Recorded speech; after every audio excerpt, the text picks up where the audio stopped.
Hey, welcome to another episode of Ask a Photo Pro. It's me, Carty.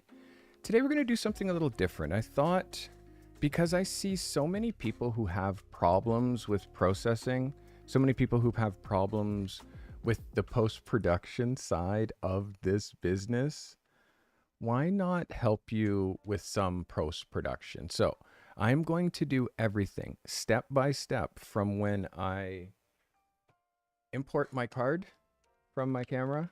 I saved this for you. I did this shoot yesterday. Oops, haven't even imported the card yet. CF Express card, CF Express. Maybe I'll show you on this camera, a little brighter. CF Express card looks a little different than an SD card. It's thicker. It's got metal on the back. It's a lot more durable. I shoot with the R5. So the R5 and some of the other higher end cameras, the red camera shoots on these kind of CF cards. So that's the new thing. So let's move over to Lightroom, and you can see my thumbnail is what I just shot. This is the first step, and it's super important that when you're bringing in images from your memory card, that you do certain things on import. And the things that I do on import, the first thing that I do, I think that I have, do I have a zoom going on here? Yeah, I guess not. I'll figure that out next time.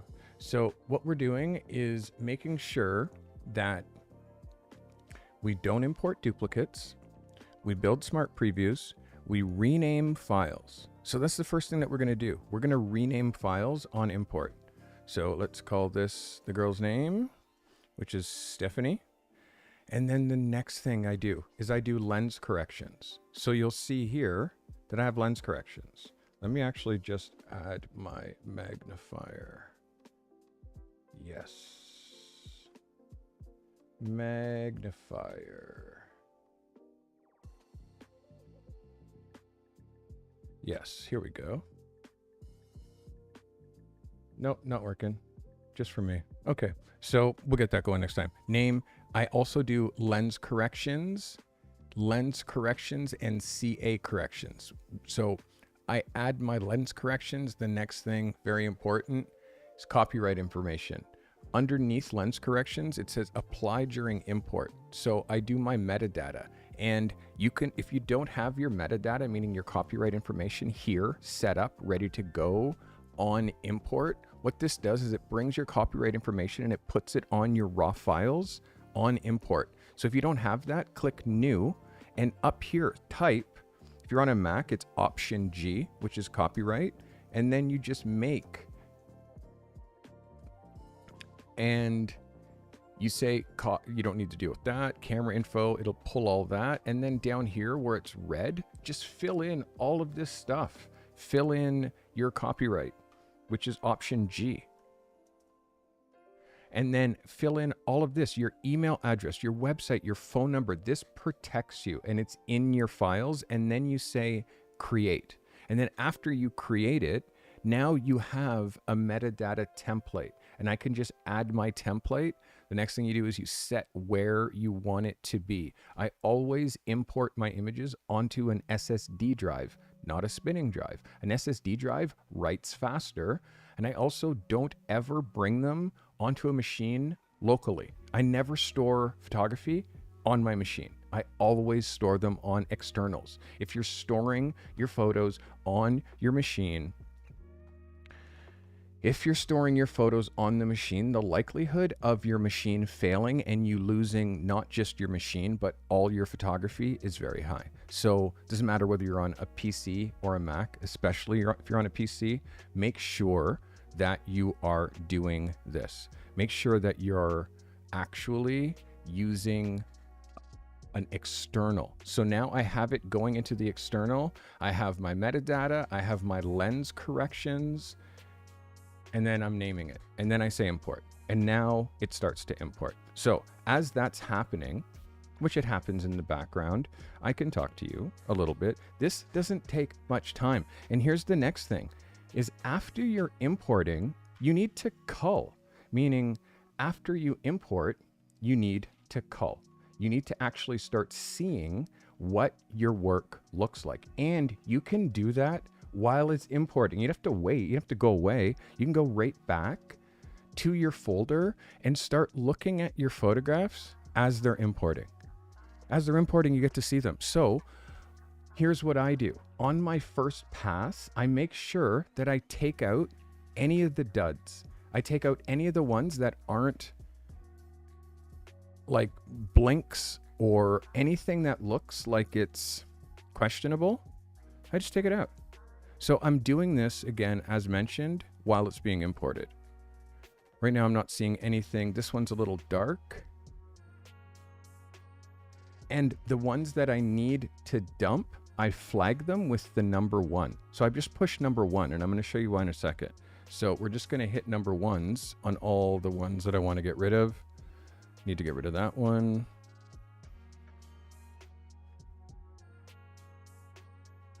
Number 1.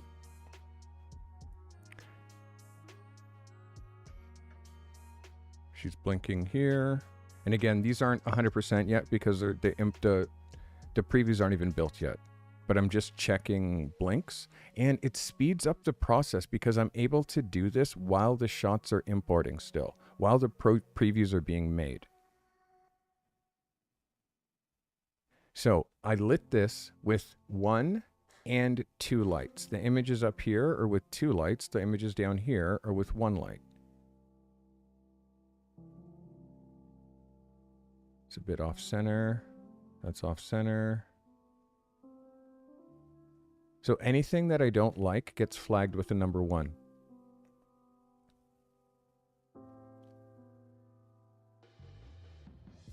Smile.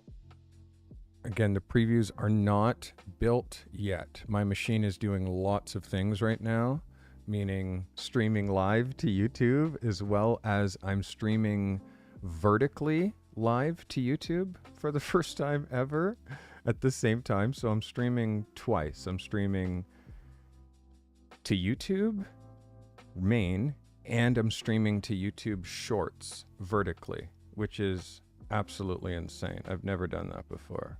But if you go, well, maybe, hopefully it's working. We'll see. Shorts. I don't know. Maybe, hopefully. I don't actually see 2 lives on my channel. I just see 1. Maybe one of you guys can check to see if I'm live in the Shorts feed.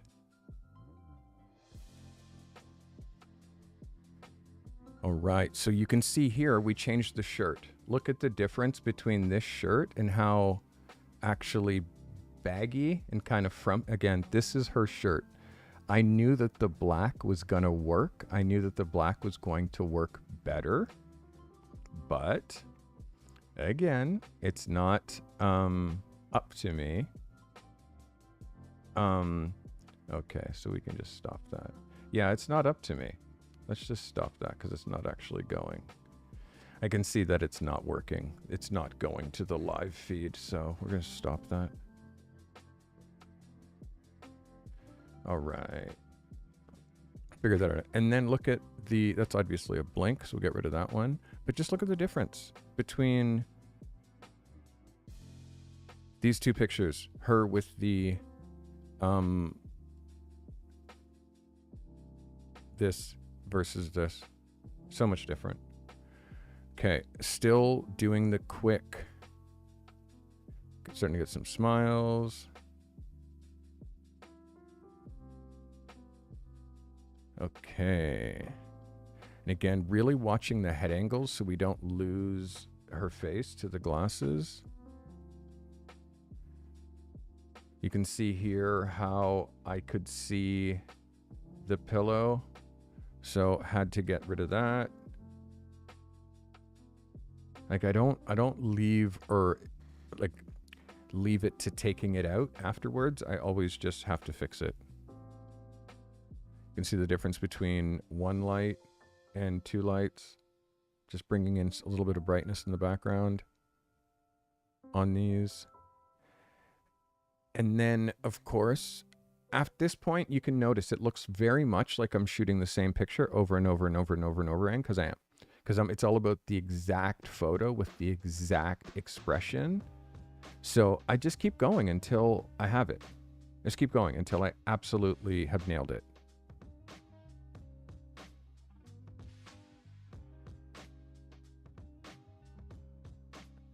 And then change the pose.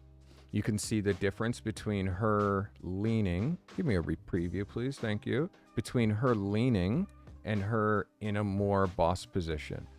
Her now in this boss position is now way, way better. Way more of like a power position for a woman. So I don't love the horizon line, but I couldn't do anything to avoid it. But I'm going to show you some things that I tried afterwards. The first thing that I did that was bothering me with the horizon line is get her sitting on the arm of the couch instead, which was okay. Tried some variations here, and I just want you to notice how I shoot. If you look at my photos, it's like they're contact sheets. It's the same photo. Like I'm trying right now, just feeling her out, just feeling her out, feeling her out. And you can see how I shoot the same, almost the same picture. Another thing that really speeds you up is that you have auto advance. Make sure that you have auto advance on, so when you push flag, it moves it to the next picture, so you don't have to advance it. That's something that took me a long time to jump onto the auto advance. But make sure you're using auto advance. So next thing you do is we're down here. I got her on the arm. Then I had her crossing her arms. She was leaning her body too much. Obviously, you can see she's leaning too over. Let's go, Fabian. Welcome to the Carty Crew review level, my guy. Let's go, Fabian. Welcome. Welcome, welcome, welcome. So after a little bit here, I realized like I need her not leaning and I need her squared up and I need her hands showing. But her hands weren't showing properly. This hand looks really claw-like. So we're trying to I'm trying to fix that.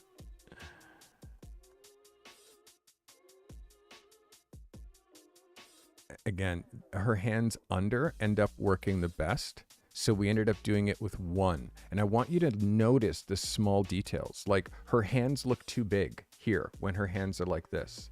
And she's not doing it right. So we have to trying to get it.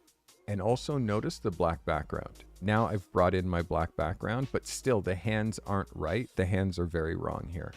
And then of course we bring in one hand in, one hand out. Now we have it right.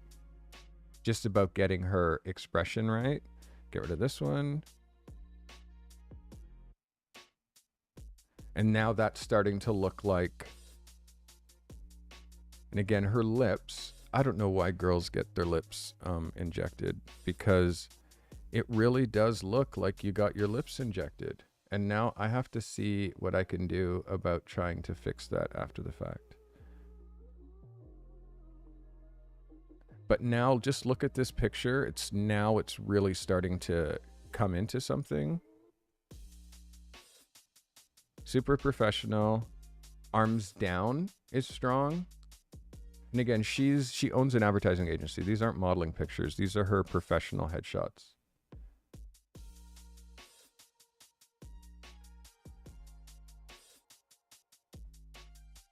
So again, some of these just still building the previews, of course. So I got really in there and got some nice headshots. Obviously, we hit a #1 on that one.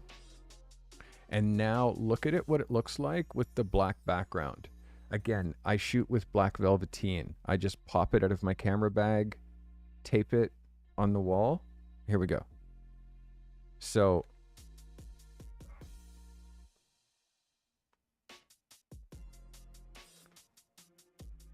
all right.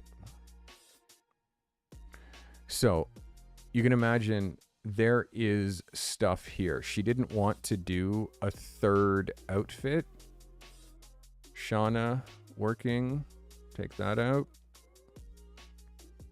So basically from here, after I go through and choose all the ones that I don't want to see, the next thing I do filters off and I say unrated. So now it takes away all the ones that I don't need to see, all the blinks that I caught, and then I go back up to the beginning again. And now from here, I'm starting to mark ones that are working. And I know that she doesn't want to use anything from the first look. I know she doesn't want to use anything from the first look. So I'm now moving towards the second look. Let me just do the scroll while you're not on that full screen. It's a little bit hard to look at. Here we are. So I'm going to pick a photo and I'm going to show you how I do quick retouching. This is a photo that I'm considering.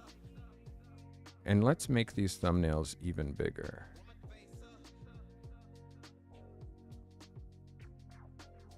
I'm gonna go full screen. No.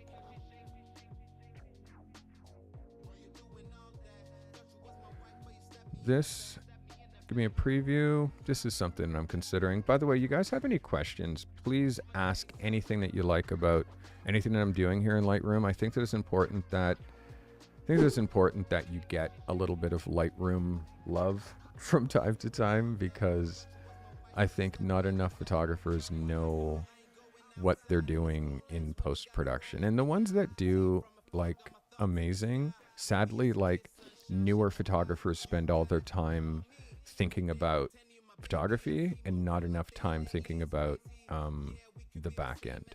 So let's just have a look at this one. Let me do a little face scan.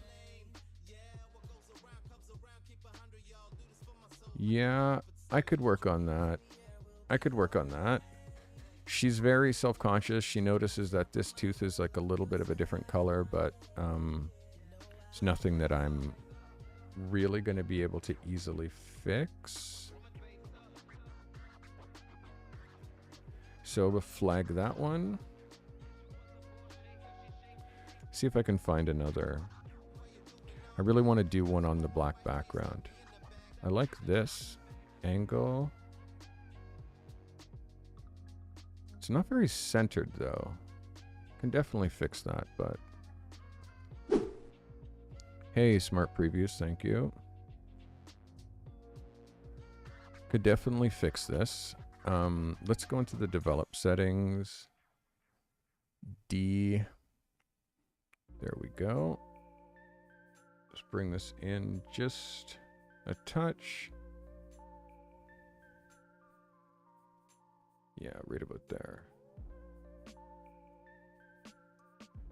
Okay, can you process that for me? There you go. I really don't like it clipping her elbow so tightly, so we're gonna just clip it a little bit more.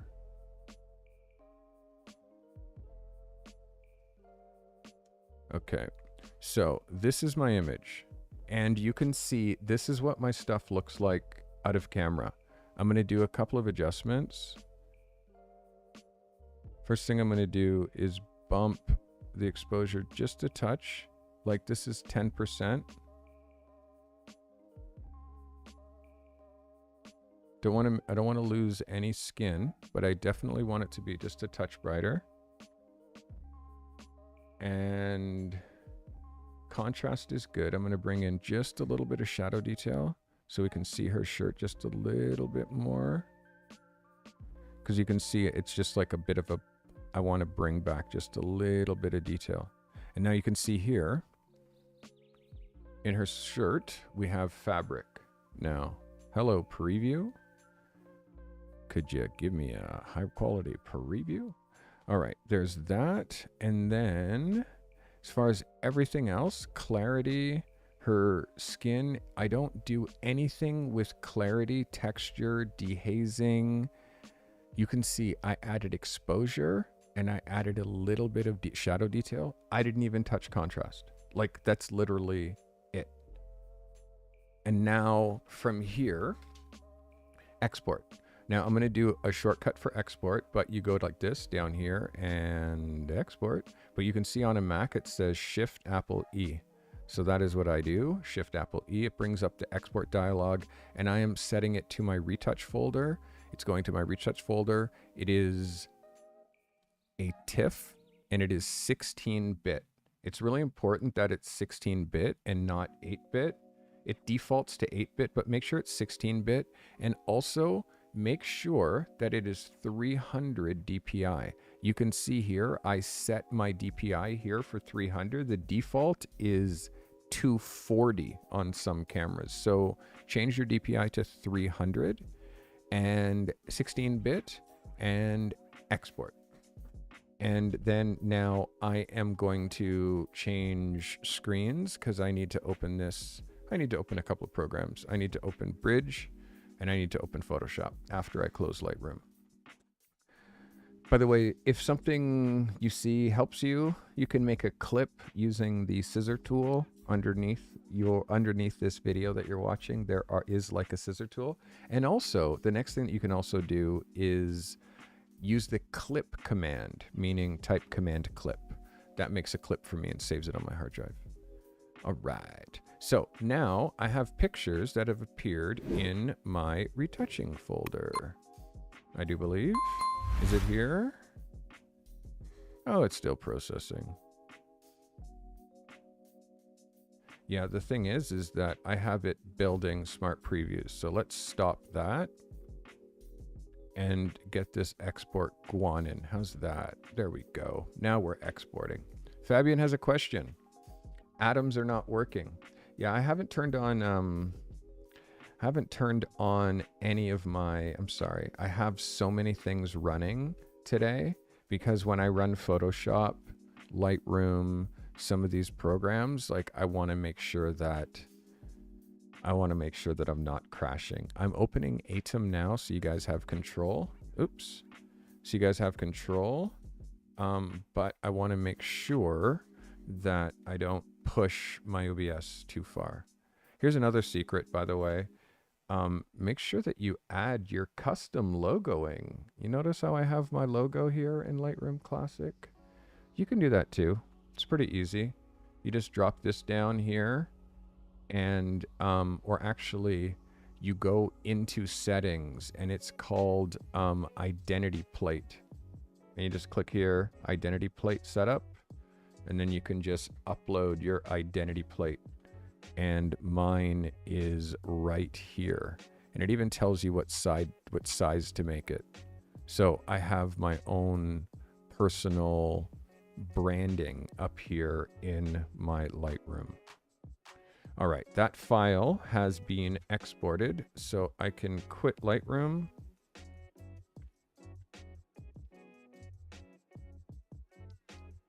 Yeah, my machine is doing some stuff now. Okay, let's quit Lightroom. We got some programs not responding here. That's you know, you never want that to happen. Atom, we can quit. There you go. We'll try Atom again. All right.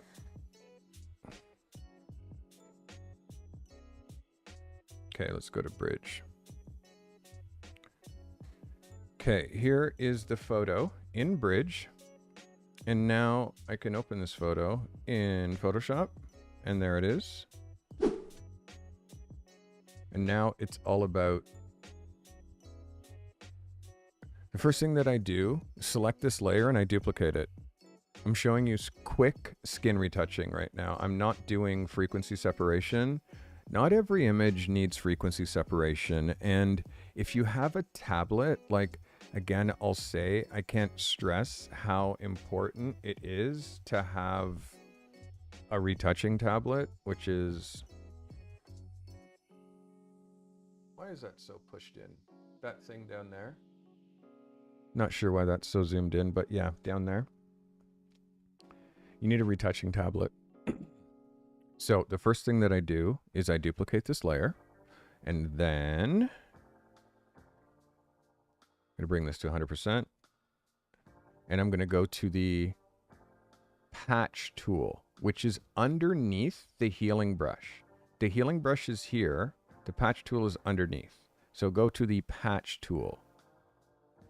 And we start, I always start on the forehead. This is at 200%. This is at 200%.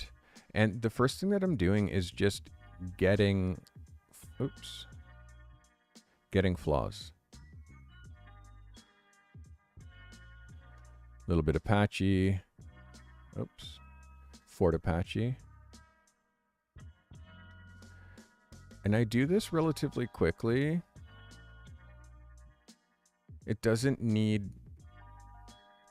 to go, you don't need to go crazy.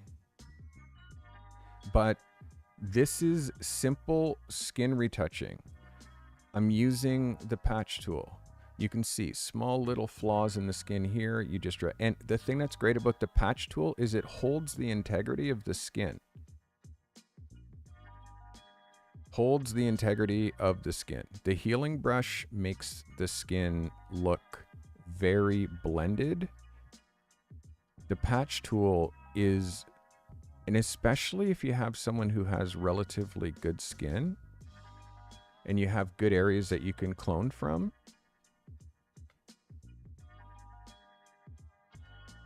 you can see you just draw a circle around and pull it into another area. Draw a circle around and pull it into the other area. Draw the circle around and pull it into a clean area.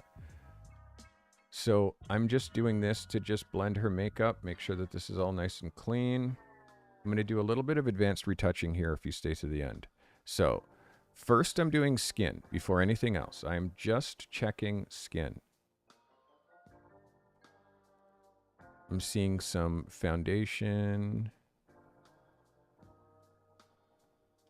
I shoot R5, so this is a camera with 45 megapixels is what I'm shooting right now.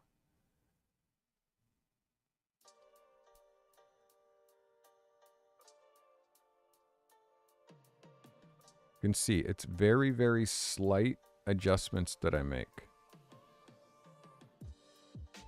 Very slight adjustments that I make.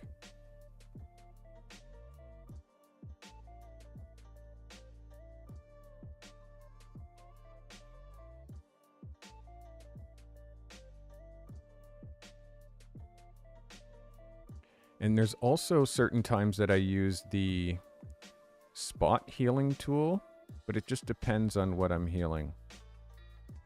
All of this in here, I'm not touching because that's skin. It's natural. Everything in here, this, I am not fixing at all. That is completely natural. This here, I'm not changing. This here, I'm not changing. It's natural. Oops.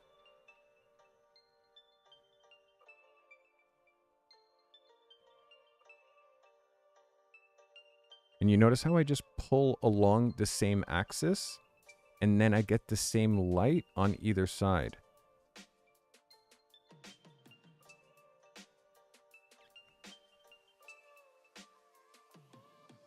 And again, the retouching that I'm doing here, this is so minor, but I think it's important for shooters to see this type of work, this type of retouching, and how pros do it.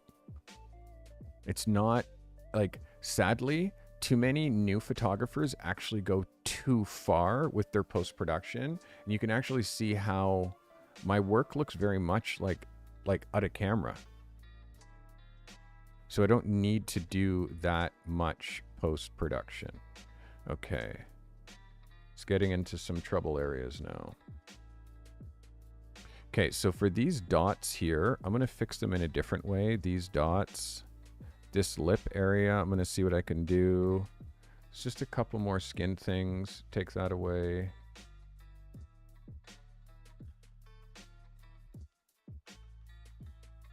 I never take away scars unless requested. Scars, you only take away things that won't be there in 2 weeks. That's kind of the, if it's a pimple, pimple won't be there in 2 weeks. So you take that away. Scar will be there in 2 weeks. So you ask your client if it's a scar Would you like me to take your scar away? Or it's part of your personality? Do you want to keep it? That's why you don't see Joaquin Phoenix, his cleft lip retouched ever. Okay, so that's a good start with that tool, but I got to clean up her eyebrows. She's got dusty eyebrows because she just had them threaded. Okay, so let's go to the next tool. We're going to go up here. We're going to go to the spot healing brush. And you use the brackets, the left bracket and the right bracket, to make it smaller, and you can see the size of my brush. So my brush is super micro. So now I'm going to go in here and just clean up these little spots on her eyebrows. And again, I have a retouching tablet. You cannot do this with the dexterity with a mouse. If you are retouching with a mouse, it's like signing your name with a sponge. You just can't do it. I mean, you can, but it's not going to be as clean as if you used a retouching tablet. And because I'm using a second layer, you can just do this at any time to see what I've done. And I will show you before and after very shortly. Stand by. Okay, a couple little flaws on glasses here.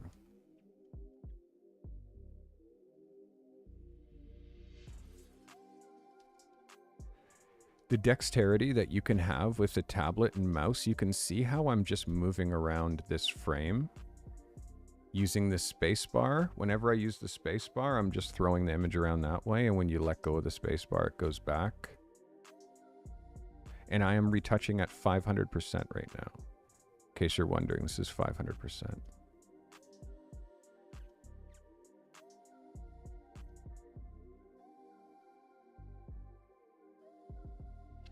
Okay.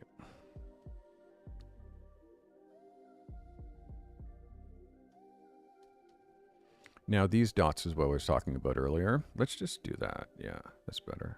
These dots is what I was talking about earlier. I'm using the spot healing brush. And you notice I'm just going over these dots. I'm not trying to do anything else except for get this type of stuff for this particular pass. 500%. Many clients don't want to see themselves at 500%.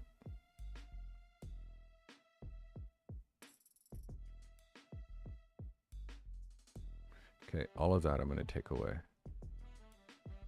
Yeah, I'm going to do that again with a healing brush.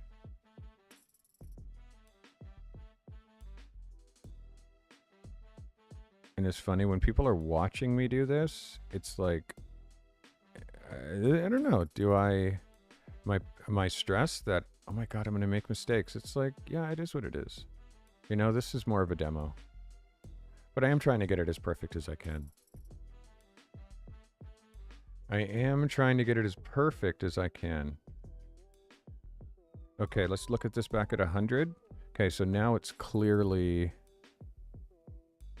So looking at it, you can see when you're in too close, it's almost like you can't see some of the adjustments that I have to make.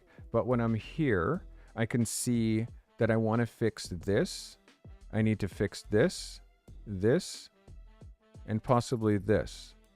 So now let's go in. I'm going to use the patch tool.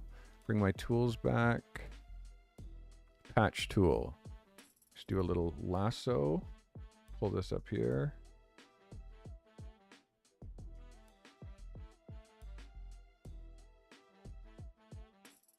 Ooh, that was a bad one.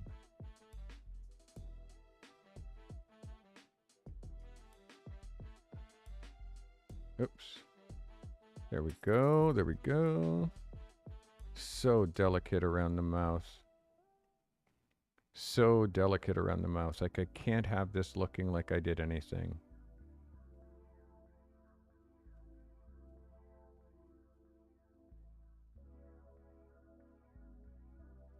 I feel like I've gone too far.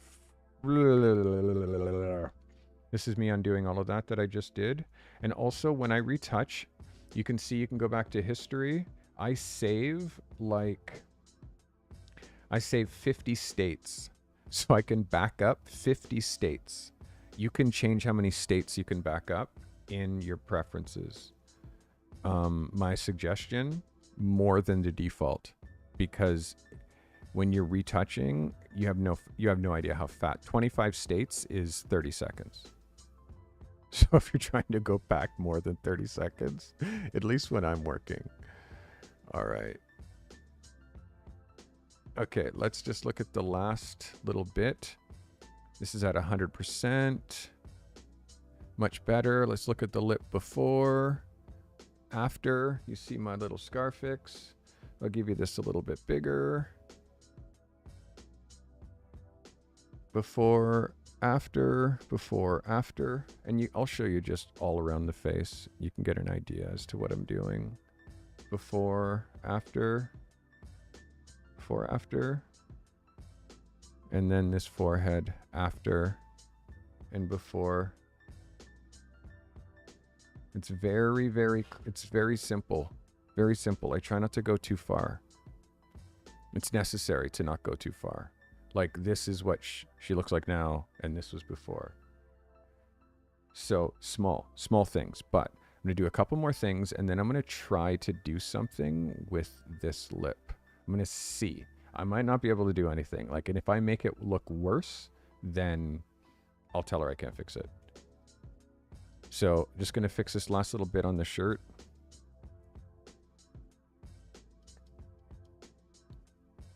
This is back to using the spot healing tool, because I can just use it fast and it gets away just black on white, white on black.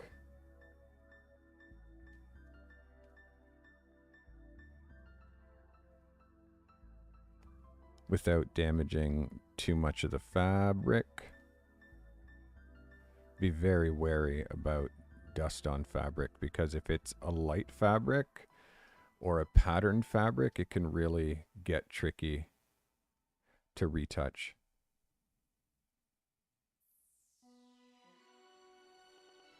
Okay.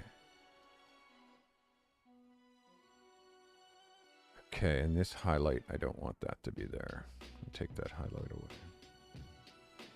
All right, so that's now everything so far, except for her lip. So now we're gonna make a new layer. We're gonna make a new layer. We're gonna duplicate the last layer. Now we're on a third layer, and this is gonna be just the lip layer. And I am going to use the Liquefy tool to see if I can push this down. So let's open Liquefy. Liquefy shows up on another screen, so we'll just move here so you can see it. And now I am going to try to push this girl's lip back in. And I'm using a big brush. Oops, that's too much.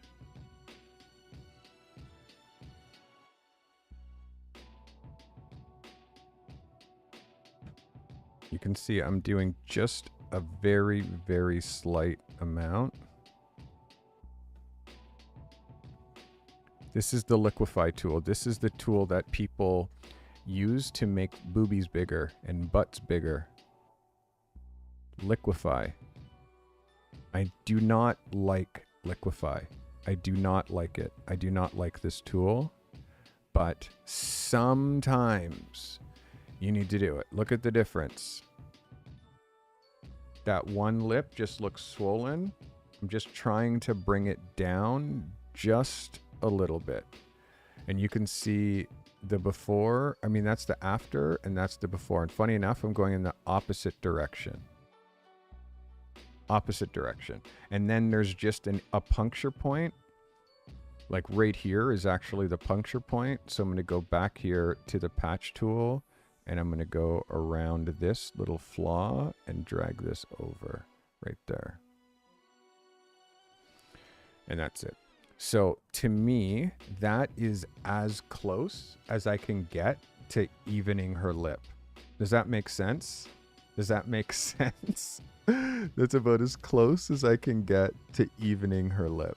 So showing you the layers here, let me just go and start from, this is the raw file processed. Raw file processed. This is retouched skin, and this is fixed lip. And then there's one thing that I'll do, which is a little burning and dodging. I'm going to go to action, and I'm going to go to my retouching folder, which is up here. And I'm going to do just a little bit of dodging and burning. And now I've already pre-made this, so I'm just going to play this action, and it makes a dodging and burning layer, which is a black and white layer and a gray layer. The gray layer, the gray layer looks just like this, obviously, and the black and white layer just makes her black and white. So actually, yeah, let me do that. Let me delete this and make the other one. Group and contents, please. No, not that one. I need this, I do. All right, so this one. There you go, this is exactly it. So now it's black and white. So I can turn the black and white off. So what I'm trying to do is now just lighten the dark areas. So I'm going to go back to my retouching tablet, and you can see there's a dark area here. So I'm going to go to my brush. This is the brush tool, and I'm using white. And I'm going to select the gray layer. And now I'm just going to make sure that my flow is 10%. No, my flow is 100%. My opacity is 10%. There you go. So now I'm just lightening areas of her skin. That flow is too high. Make that flow like 20. Okay, so now we're just taking lighter areas that are dark, and we're just lightening them up just a bit, just like this. And you can see it with black and white. Makes it a lot easier. I can take this shadow that's a little bit light or dark and just darken this shadow just a bit. Lighten. Oh my God, I'm backwards today. So lighten this shadow just a bit.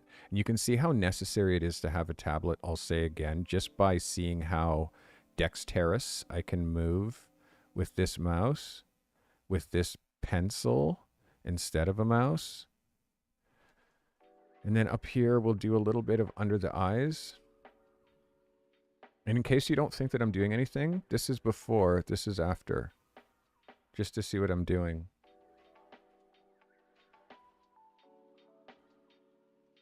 A little bit of retouching, a little bit of lightening under here in the corner of her eyes. Do the same thing on this other side. Little bit of brightening under here. This area will make this bigger. Pull this a little bit lighter. A little bit lighter there. And then here, we're just going to make this nice and big and just bring a little bit of brightness across her eyes. Let's see, just a little bit of brightness across her eyes. And then watch, I'll take the color away. Without, with. Without, with. So what I'm doing now is just giving her a pop. You can see how it just brightens her face. This is 100%. Oops. This is 100%. This is off. This is on. So I'm just giving her just now, just a little bit of pop in her eyes. Just a little bit of pop in her eyes.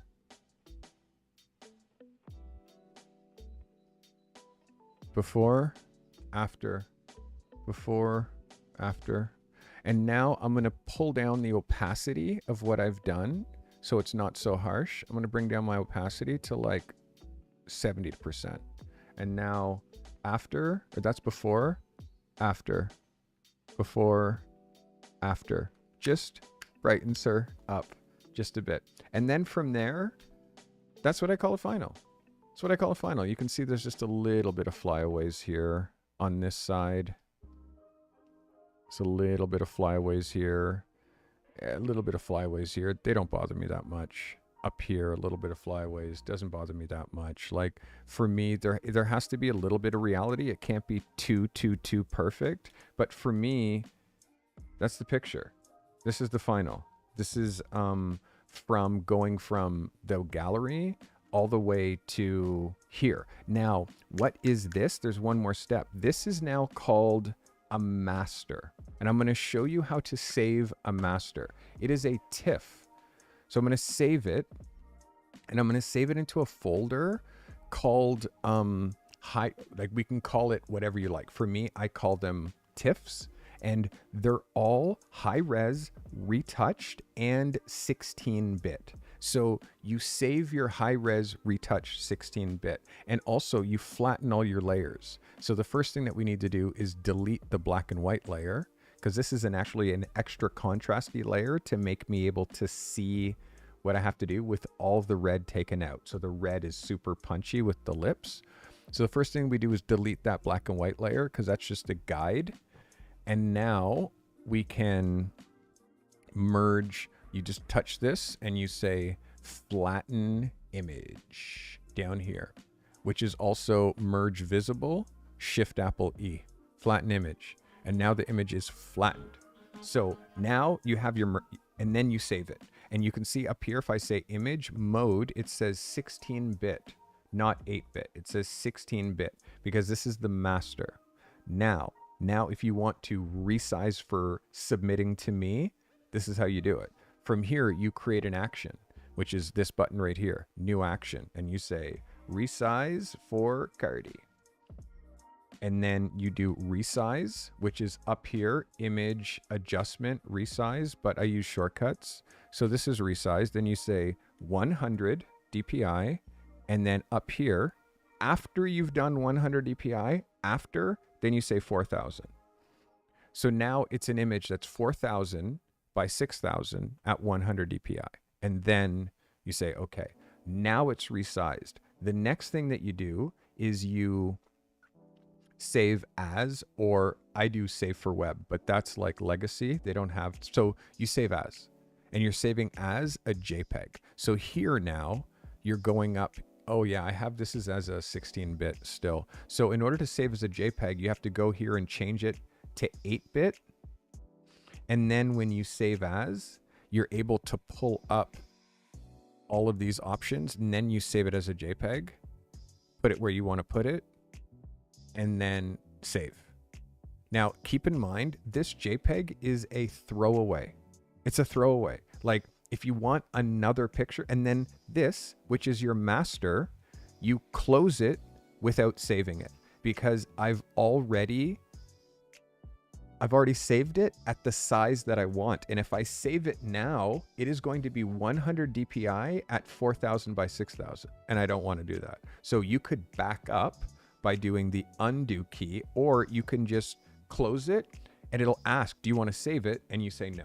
So that's what I did. So I can go back and still see my master image here at 16-bit, but I now also have a JPEG, which is a version of that. That's a JPEG. And I'm going to take that and put that JPEG next to this. So essentially, you now see I have a high-res version of this. This is a 16-bit TIFF, and this is a JPEG for sharing. And if you look quality-wise, the difference, this is the JPEG at 100%. And if I look now at, this is the 16-bit TIFF, and this is the 16-bit TIFF at 100%. They look almost identical, but this is 193 megabytes, and this is 9. You can make them even smaller. So that is how you go from culling, meaning you import from your card, go through, get rid of all the duds, then start flagging the ones that you like. then. I mean, I didn't show you how to process them all and export them for clients, but I actually have a new sponsor who is coming on. This company called Indie, and it's for freelancers. And what it can do for photographers is kind of dope. So I'm switching over how I deliver my client work into doing it through Indie, which is kind of cool. I'm going to be rolling it out next week. Carty got his first sponsor, baby, and it's actually something that you guys can use. How good is that? Let's go. Literally, it's like sponsors started reaching out to me like 6 months ago, and I haven't found any sponsor that I would talk about on my channel and disrupt my content. This particular one I'm going to use, and it's like $9 a month or something like, and it comes like 35% off that. Not like it's really inexpensive, and you can do so much with it. If you guys are using Pixie Set, and that you can switch to this, my Wave accounting software, client management, all of this all into Indie. So yeah, again, these guys approached me. I'm talking to the developers, talking to the product manager, and I'm like, okay, yeah, you sold me. These guys, it's a really good thing. So all right, so guys, I hope that brought you value. That is helping you go from basically a memory card all the way to a raw file, all the way to a TIFF. And again, if you're not processing this way, now what happens if you want a different sized JPEG? What happens if you want a JPEG that's smaller than the last JPEG? Well, then you open your master, the 16-bit, and you go back here and you change 100 dpi, and instead of it being 4,000 pixels wide, you say you want it to be 2,000 pixels wide, and then you say okay, and then you save that as a JPEG, and then you call this one, oops, this is I forgot to do the 8-bit thing, and then we're going to call this one a JPEG, and we're going to call it smaller. Or you say 2,000 pics, whatever your naming convention, so you know this is that picture at 2,000 pics wide, and then say save. Here. And now I have, let me go over here, and I can put that one, which is on my desktop, I'm sure. Oh no, it's here. There we go. Beautiful. So now I have this. One's 9 megabytes. So literally, look, this is 193 megabytes. This is 9 megabytes. This is 2 megabytes. And if you look at the files, they all are like just slightly bigger than the next. Biggest file, medium file, smallest file. But they're all incredibly high quality, and they're all retouched. So if you need, like, don't open this one, the JPEG, and then make that one smaller and then close that again, because you're JPEGing the JPEG and you're actually killing the data. So this is why my files look so clean. It's because I take all my retouched files from the master. If you're not taking it from the master, then you're basically cloning a clone, which is never going to work out. So that is how you do it. It's tricky. Yes, it is tricky, but you can do it. You can do it. You just have to follow the steps. If you're interested in more of these kinds of like processing, post-production videos, like I will add this into my workflow. I noticed just by the views, like just half as many people watching me do post-production than there are people watching me talk about how to advance their career. But the funny thing is, post-production is part of the way how you advance your career, not being overly posty. And funny, the people who don't watch a pro photographer do their post-production is because they think that they know it all there is to know about post-production. How could you possibly? How could you possibly? So if this brought you value, give me your favorite emote in chat. Drop me some hearts if this brought you value. Leave a comment if this brought you value. If you learned something in this particular processing video from doing lens corrections on import, renaming on import, adding metadata, your copyright information on import. Now my copyright information is there. I'm gonna show you a secret. Look at this. When I go here, and when I open Stephanie in any imaging program, and you scroll through the copyright information, it is going to show your copyright. Now I'm just looking at EX data, but it shows your copyright information because you've put it in there. Where is it? This is all edit history. So you have your copyright information locked in here. So that's the thing that is amazing. And when you open these images in Photoshop, here, let me do it like this. When you open this image in Photoshop, look at the thing at the top. You can't see it, but it says C right here. It says copyright. So, it actually says that right there, copyright. So it shows you, if anyone opens it in Photoshop, it shows that it's copyright. It's a copyrighted file. And if they now go back in Bridge and I say show in Finder, and I say show in Finder, there it is, reveal in Finder. And now I look at this file here where it is on my computer, and then I say info.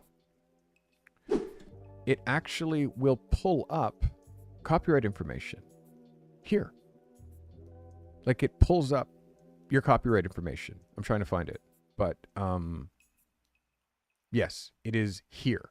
So this is the thing that is amazing, is all of this data is embedded into your file, whether you are shooting a JPEG or whether you have a JPEG or a RAW, or like, it's embedded. And look, it's right here. This is where it is. It's in IPTC core. So you can see I click this picture, which is the TIFF. I click this picture, which is the JPEG. I click this picture, which is another JPEG, and it's here. This is what I've been looking for the last 3 minutes. Uncle Stu, let's go, buddy. Thanks for the $5. I appreciate you. So you see here, it's all copyright. All your copyright information is right there. And if you have the raw file with the copyright information in the raw file, the person who is stealing your picture doesn't have the raw file. So if you can provide the raw file, that's it. And I have the raw file. So right now I have the raw and this and a TIFF and a JPEG and all that stuff. So that's why you bring it in on import. And that's why you don't watermark your pictures. It just looks ugly. You only watermark your proofs. Watermark your proofs. The ones that aren't retouched, that you're waiting for people to choose from, they're like contact sheets. You give them low res for picking. But then when you work on your files and they're finished, put your JPEG out into the world with no watermark, because it's digitally signed. It's digitally watermarked. So if someone steals it, like, you can just take your picture, drop it into Google and say, find me images like this on the internet. And they'll find you your exact picture anywhere it is on the internet if it's being used. So then you can just sue them. It's pretty easy. And there's also companies that do that. They actually chase your copyright out used in the world, and you just get 25. Like, in fact, you'll make money if people steal your photos. And if people start stealing your photos, it means that your photos are good enough for people to steal. Digitally sign them, and like, understand that all you need to do is put a cease and desist or send them an invoice, and they'll just pay you. They kind of have to, because if not, you can sue them for $25,000. So that is some workflow help. I hope that brought you value. I hope that brought you value. Watermarks, as Steven said, watermarks no more. Yeah, it's like, yeah, but how are people going to know that it's my work? It's like, by your style, by your signature style, you know, like, there's AI that can just take your watermark off. You know, you can't, AI can take your watermark off in like 3 seconds. So you doing it is just and people who are going to steal your stuff, the watermark's not stopping it. And they're ugly. They're ugly. I don't care if you have the sickest watermark, it's still ugly. It's still ugly on top of your photos. Wait till your pictures get into magazines and let the magazines put your credit there. Let the magazines put text on top of your photo. And that's like when your name's there, photo credit. It's way different than a watermark. A photo credit is a magazine saying, this is the photographer that did this. A watermark is you going like this. Me. And to the art world who are highbrow, that looks, it's very tacky. It's very tacky. Yeah, don't do that. Don't watermark your images that are out in public. Guys, I hope this brought you value. I'll be back Thursday looking at your assignments. I have assignment out this week, which is an editorial photo. Steve drops the assignments. If you guys do not, I mean, if you're not in the Discord, you can't submit. So you got to be in the Discord. Make sure you're in there for sure. Last little bit of housekeeping. Join the Discord. Links in the description. Last episode, I inspired and motivated you using some cool wallpapers and desktops. As you can see, I've adopted those wallpapers into my life. Like, this is my desktop. And in fact, I've also created a downloadable wallpaper pack of 50 wallpapers. All the ones that I used during my Sunday show. You can go into the video description that you're watching right now and click and download all of them. And you can use them and inspire you. They're super colorful or motivational, and they're free. So do that. Sign up. Get your free download. And yeah, that's it. Guys, I hope today brought you some value. I gotta go make a video. I don't know if I'm gonna have a video on Friday today because, again, I have now brought on an editor, Benja Media, which you see in chat quite often. Benja has been editing for me, and he's incredible, but he also has work of his own to do. He's also trying to get his photography business going. There's all kinds of things that Benja has to do, so try not to overwhelm him. But how's it going, Benja? Thanks for being here. So yeah, I'm trying not to overwhelm him. So if a video doesn't come out this week, it's not the end of the world. I have so much content out there. And sometimes what I realize is if I put out too much content, it's actually hard for you to keep up with all the information that I'm sending you. So catch up. There's podcasts out there that you haven't watched. Take this time to go watch some of my old episodes. Obviously, I have a newsletter that goes out every Saturday called A Life Behind the Camera. Make sure you're subscribed to that. Anyways, yeah, just check the video description, and I appreciate you so much for watching.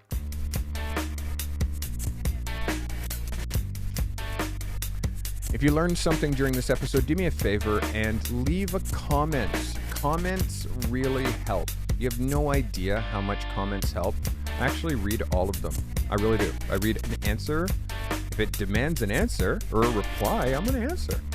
So leave me comments. I'm interested in your thoughts. Next thing, the Carty method. 21st century education for 21st century photographers. The Carty method is live. Please take a moment to go check the Carty method at thecartymethod.com. And also remember, you just saw an hour full of commercial-free content, and that content was commercial-free because of the members of this channel. The members of this channel are many, but the last 25 of them are scrolling across the top of my screen. So if you were subscribed in the last 25, became a member, you're going to see your name going across the top. All of my subscribers, you're going to see the last 25 of the subscribers scrolling across the bottom. So whether you're a member or a subscriber or just a viewer sitting on the fence, not sure if you want to subscribe to this guy, please consider subscribing. You get notified the next time I upload. The next time you'll see me is Thursday. I will be looking at your assignments. cutoff for delivering those assignments is Wednesday midnight. Make sure you're on it. Thanks for watching, guys. I appreciate you.